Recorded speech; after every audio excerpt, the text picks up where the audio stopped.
Hello friends, in this video we are going to teach you step by step how to open an account with Hantec Markets Broker.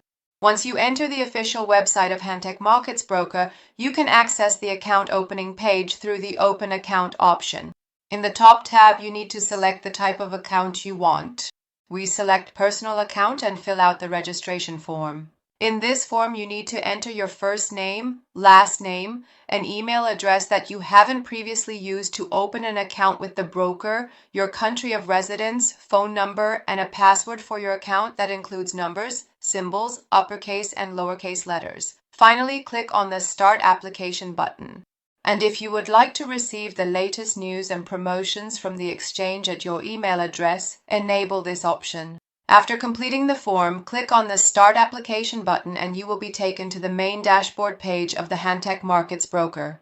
Our account has been successfully opened and we are now on the Identity Verification page. In upcoming videos, we will go through the process of identity verification and document upload in this broker step by step together.